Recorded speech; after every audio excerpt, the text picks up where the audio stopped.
going to have to ask you to exit the donut. I told you, I don't want to join your super secret boy band. No. See, I remember you do everything yourself. How's it working out for you? I've been worse. You become a problem I have to deal with. Contrary to your belief, you are not the center of my universe. I get it. Hit him.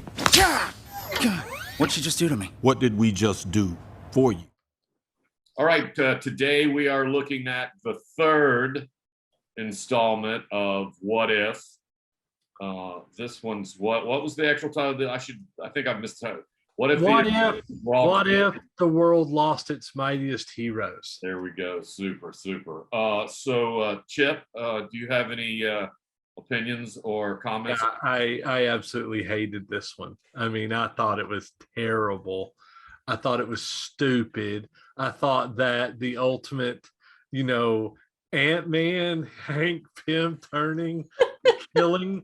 Okay, first off, so Hank Pym gets someone, his daughter dies. He kills other people. It's not like he just, he could go in as Ant-Man and sabotage stuff and make stuff. But no, he just kills Tony Stark, doesn't know the guy from anybody, just kills him. He becomes that. That's just so totally out of character and unrealistic that it ruined the whole thing for me.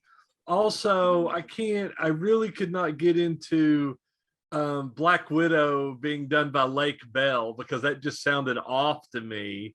Like I had to pay attention because if I heard her voice, I was like, well, that's not Black Widow. Oh, that is Black Widow talking. So it's weird. They couldn't get Scarlett Johansson to do that, but they could get Mark Ruffalo and they could get Tom Hiddleston and Jeremy Renner. And I mean, they even got Frank Grillo. I mean, they got all these people to come and just do bit parts, but they couldn't get Carol Danvers. They couldn't get what's her name, Brie Larson. Yeah. They couldn't get Scarlett Johansson. But really, that was the wrong Hulk for that movie that it was supposed to be from. Like during that. Well, but the thing is because that should have been Edward Norton Hulk. Yeah, but see, Ed Norton will not come back and play Hulk again. So I know, but they could have just gotten a Ed Norton impersonator to do it. Yeah. No. Mark Ruffalo is the Hulk. If they do a prequel movie, it'll have Mark Ruffalo in it now.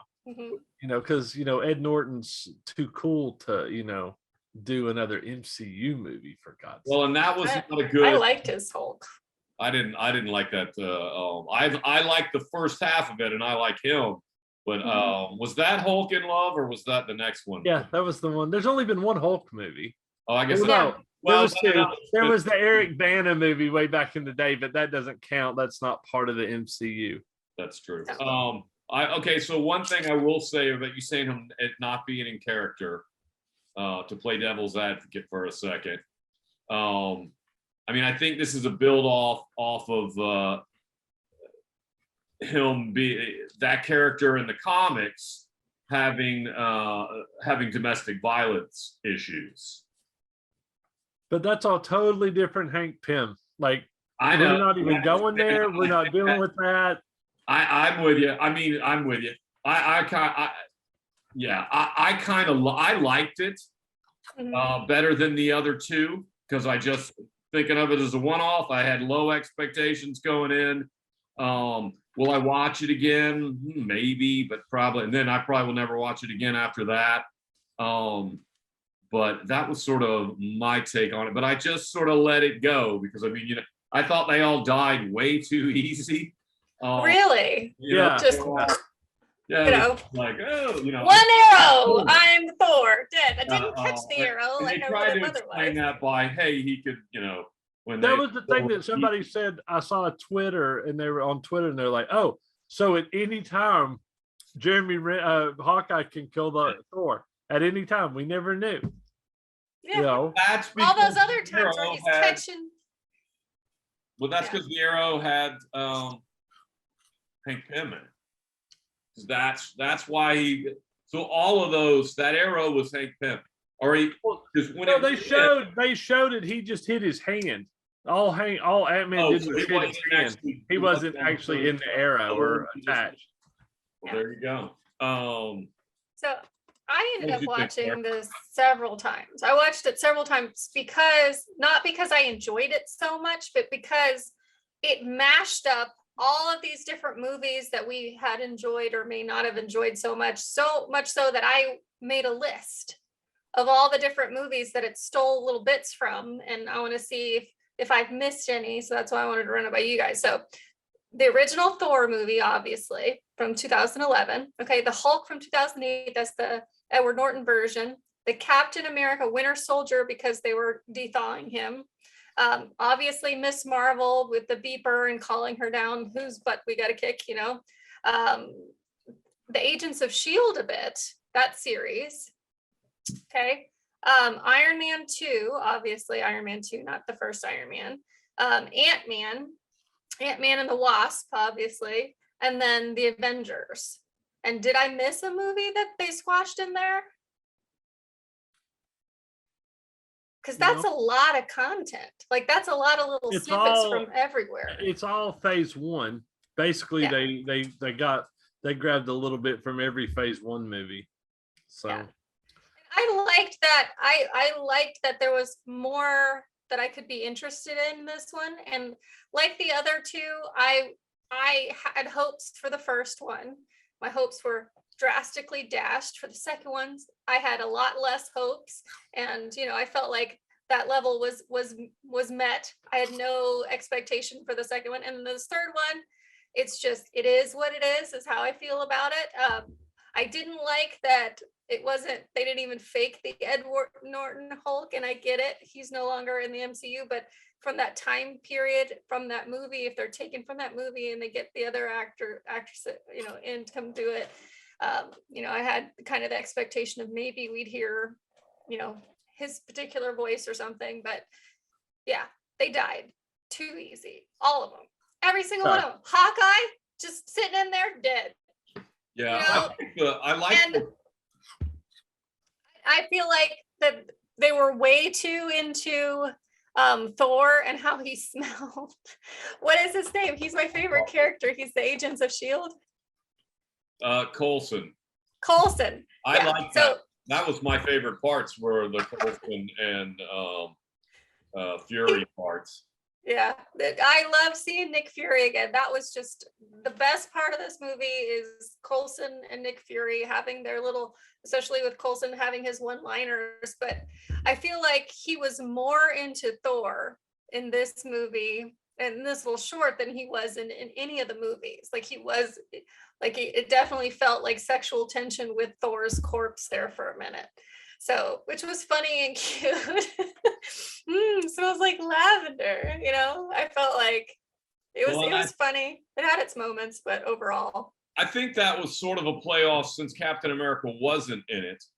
I think that was, you know, he has a thing for Captain America. He's a total fanboy. I think that was sort of like a take. I was present while you were sleeping.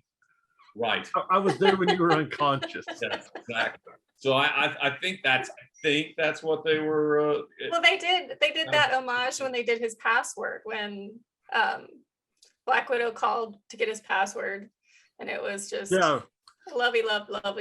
I love Steve hashtag. Yeah, he was like, really? That was pretty cool. I thought the lighthearted moments in this worked a little better than the other ones. Because I mean, there was actually some funny bits in it where I don't know that there really certainly wasn't in the first, and I don't think there was anything really funny in that second that I remember.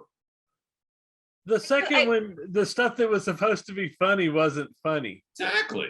Like when Thanos kept saying yes, but it was more efficient. And they're like, oh yeah, genocide, so funny. Let's laugh.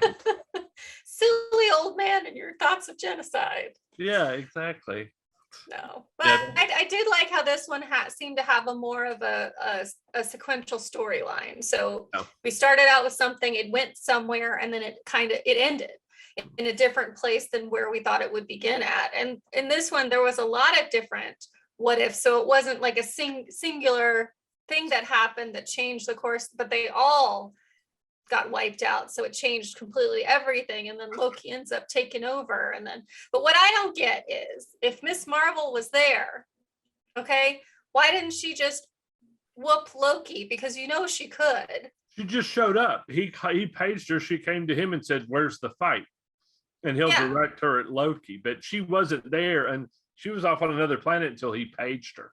Yeah, but she showed up before they did the Loki took over the world scene. No, she At the showed end. up at the very end. I thought she showed up when he was brushing off the cat. He found Captain America frozen in the ice. Okay. So yeah, that's what he's doing. He's putting together the new group of Avengers, which is Captain America, Captain Marvel, and who else he's able to find. Which we don't know of anybody else. Who else Right, because we there could won't be a get. Scarlet Witch. There won't be a Scarlet Witch in that world because Loki never lost his scepter. That's right. Yeah. You never have that. You have Age of Ultron, all that. Right. So and Spider-Man hasn't come along yet. So I still have Doctor Strange eventually. yeah. Yeah. Black Panther's out, in the galaxy somewhere. He's not on Earth. Yeah. I thought that was, If that's even in the same multiverse Right, as this right. happening, we don't know. Yeah. that's Earth 619 or something like that. Yeah. Well, I do feel like the Watcher had a little more to say on this one. Like he Yeah. was definitely more present. yeah, because he In got this scenes in episode. the background. He got I shown like up in that the a little, background, which was I- cool. yeah, I did like that too. I still wish they would have kind of more of a nod to the comics where there would be a small little at the beginning where almost like a night gallery or one of those old shows. I think that's kind of what they were going for, where he would come out he was like at the very beginning, you would see him. He would start everything. I know they do that little, but I did like sort of the nod to where he was in the background. That was pretty cool. I do think these are cute. Like, I know I keep saying that word, but Like they're Disney cute, like Disney cute. They're cute. They keep the Marvel fans' interest a little bit. They boil your blood, get you back excited about stuff and remembering all the things that you think that should have gotten and should have happened with these writers going in a different direction. And I think that that's a good strategy for Disney and the Marvel is under Disney. They're just keeping our interest and making sure that they're not losing their audience by putting out these little shorts like this. So bravo to them. I'll be honest with you. Yeah, I agree. But so far, I think the first episode so far has been the best one. It's hope! It's all about hope! 4 hours to sunup, sir. I haven't forgotten. Sir, I understand that this Prince Loki situation is the very reason you proposed the Avengers Initiative. For a group of remarkable individuals to fight the battles we can't. I wrote the speech. There's still one name left, sir. Yours. So